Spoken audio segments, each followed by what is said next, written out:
خوش آمدید ناظرین، میں ہوں عمر جاوید۔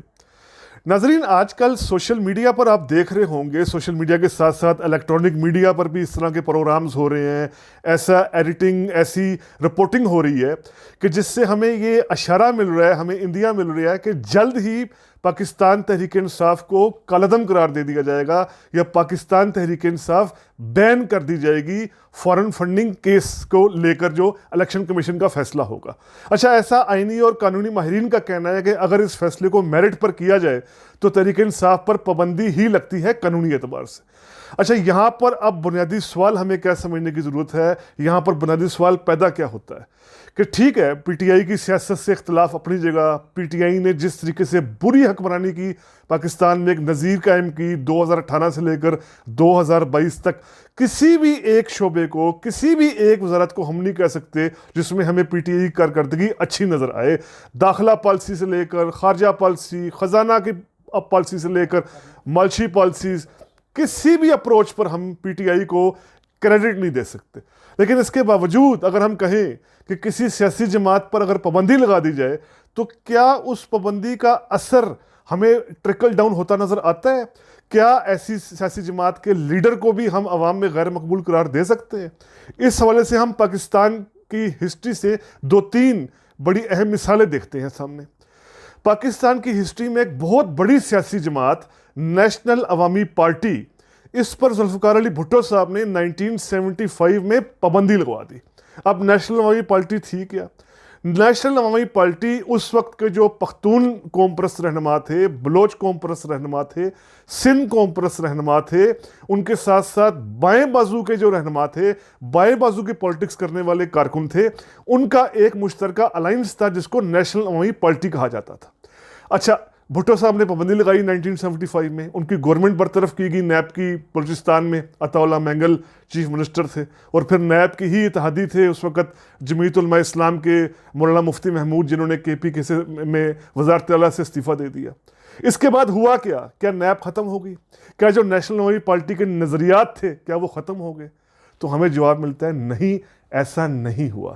نیشنل عوامی پارٹی پر پابندی لگی، اس کے رہنماؤں پر بڑے سنگین طرح کے غداری کے الزامات لگے، ان کو جیل میں رکھا گیا، حیدرآباد ٹریبیونل قائم کیا گیا، مقدمات قائم کیے گئے۔ لیکن جو نیشنل عوامی پارٹی کے نظریات تھے، جو قوم پرستی کے نظریات تھے، بائیں بازو کے نظریات تھے، وہ اپنی جگہ قائم رہے، بلکہ اس میں ہمیں زیادہ ملیٹنسی نظر آ گئی۔ جب آپ نے کسی سیاسی جماعت کو سیاسی ایکٹیویٹی سے روکا تو اس کے کارکن جو ملیٹنٹ کارکن تھے، زیادہ نظریاتی کارکن تھے، انہوں نے پھر پرتشدد طریقے اپنانے شروع کر دیے۔ وہ پھر بلوچستان کے پہاڑوں پر چڑھ کر مسلح جدوجہد کی طرف راغب ہو گئے۔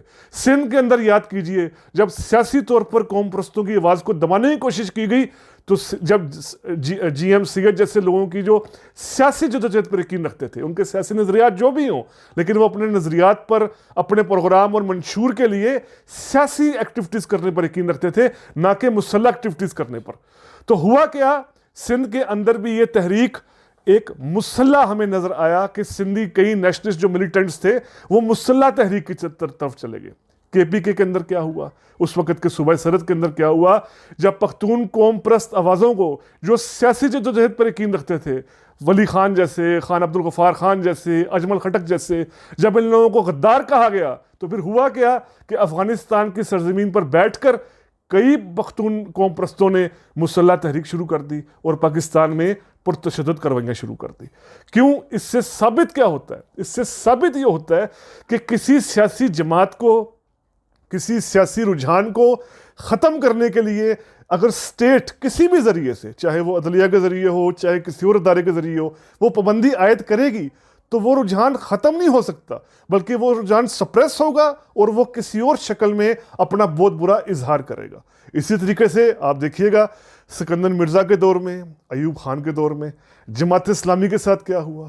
مولانا مودودی کو تو سزائے موت دے دی گئی تھی۔ سکندر مرزا کے یہ اینٹی قادیانی جو موومنٹ چلی تھی لاہور میں جب مارشل لا لگا تھا، اور اس کے بعد پورا یہ جو ایک کیس دائر ہوا تھا، کئی علماء کرام کو سزائے موت دے دی گئی تھی۔ بعد میں وہ سزائے موت پر عمل درآمد نہیں ہوا، لیکن ہوا کیا اس سے وہ جماعت اسلامی کا یا جمعیت علماء اسلام کا، جمعیت علماء پاکستان کا سیاسی رجحان کا کم ہو گیا؟ نہیں، ایسا بالکل نہیں ہوا.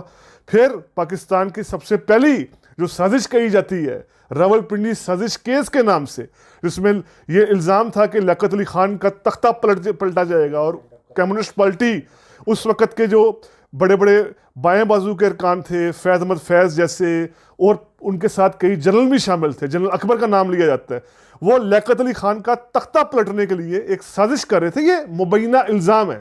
اس پارٹی پر پابندی لگا دی گئی. اس سے ہوا کیا بائیں بازو کا رجحان ختم ہو گیا؟ تاریخ میں اس کا جواب ہے نہیں. وہی بائیں بازو کا رجحان پیپلز پارٹی کی صورت میں، ANP کی صورت میں، دوسری قوم پرست پارٹی کی صورت میں ہمارے سامنے آیا. تو اس سے ثابت کیا ہوا؟ آخری بات میں کروں گا. اس سے ثابت یہ ہوا کہ کسی سیاسی جماعت پر اسٹیٹ کی طرف سے یا اسٹیٹ کے کسی ادارے کی طرف سے پابندی لگانے سے وہ سیاسی رجحان ختم نہیں ہوتا. بہت شکریہ.